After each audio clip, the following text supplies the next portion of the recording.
understanding in the days and weeks to come, and one day find peace. But we were all blessed to have known her and to have her in our lives.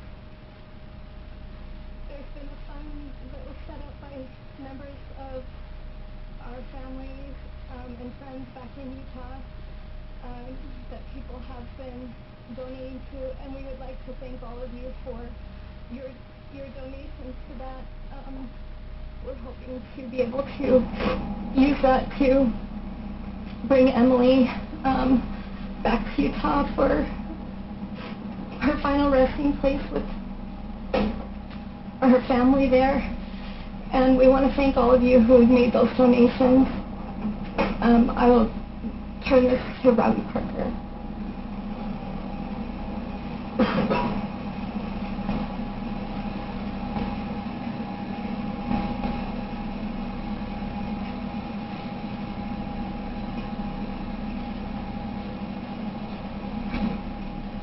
We're waiting to hear from the father now of this 6-year-old Emily Parker. Emily Parker was shot and killed in the elementary school yesterday. That was Emily Parker's aunt who was speaking, and her father, Emily Parker's father, Robbie Parker, is going to be speaking right now. The family wanted to speak and wanted to make it clear that they wanted to remember little Emily Parker, and we just heard what a wonderful young little 6-year-old girl she was. How sad of a story this is. Gets sadder and sadder as we learn more details of these young kids and the 6 adults who were shot and killed at that school. 26 victims, 20 children, 6 and 7-year-old first graders mostly, shot for no reason at all. And 6 adults, mostly teachers, all women, shot and killed as well. Once again, Robbie Parker, the father of 6-year-old Emily Parker, is supposed to come to the microphones. I assume he's consoling his sister right now, and he will have the strength. This is the decision that the Parker family wanted to do. They wanted to come to the microphones. They wanted to speak about Emily Parker, and that is something that we've seen now that presumably we'll see a little bit more people wanting to remember their loved ones and speaking out.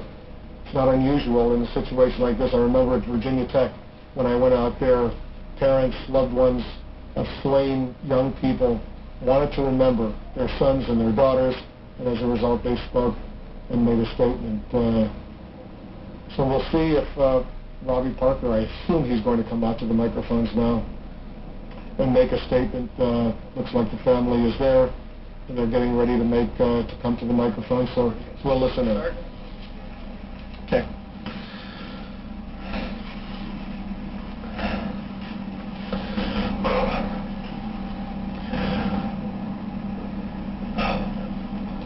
My name's Robbie Parker. My family is one of the families that lost a child yesterday in the Sandyhook Elementary School shootings here in Connecticut. I've been contacted by so many people and agencies wanting to know how we're doing, and I just thought that this might be the best way to share those feelings with everybody. First of all, I'd really like to offer our deepest condolences to all the families who were directly affected by this shooting. It's a horrific tragedy, and we want everybody to know that our hearts and our prayers go out to them. This includes the family of the shooter. I can't imagine how hard this experience must be for you. And I want you to know that our family and our love and our support goes out to you as well.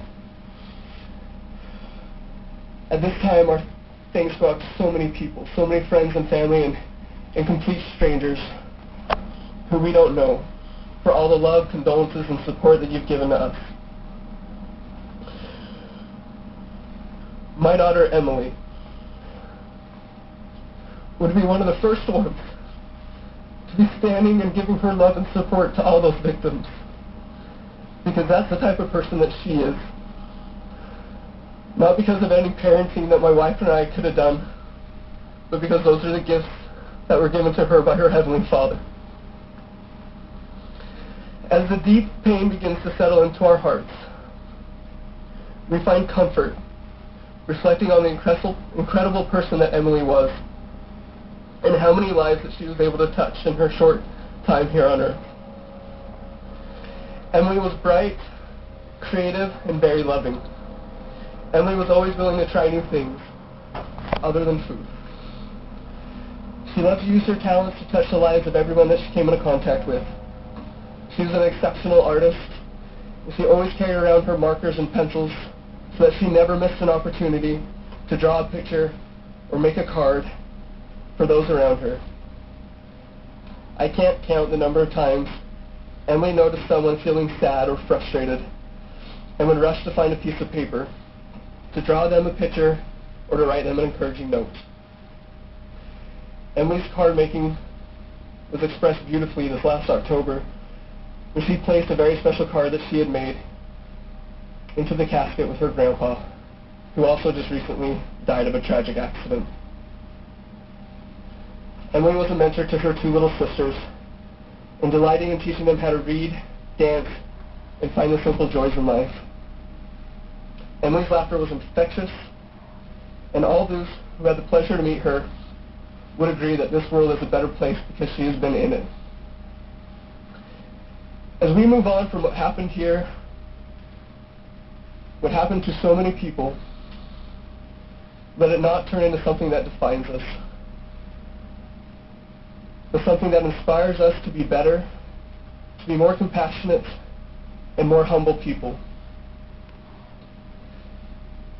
Let us please keep the sentiments of love that we feel for our families and the compassion that we feel for others, even complete strangers, and keep them with us at all times, not just in times of sorrow and tragedy.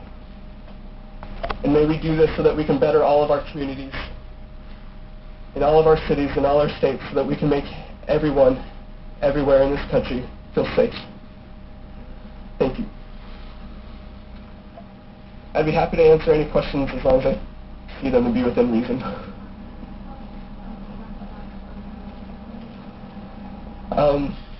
I was leaving to work, and she woke up before I left, and I've actually been teaching her Portuguese, and so our last conversation was in Portuguese, and she told me good morning, and asked how I was doing, and I said that I was doing well. She said that she loved me, and I gave her a kiss, and I was out the door.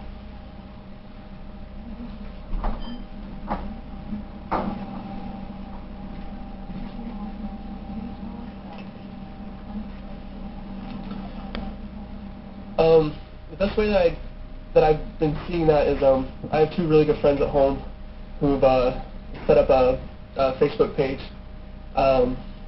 to help raise money for Emily. And when I've gotten on that and just seen the number of people who have commented and expressed their condolences, it's been quite overwhelming.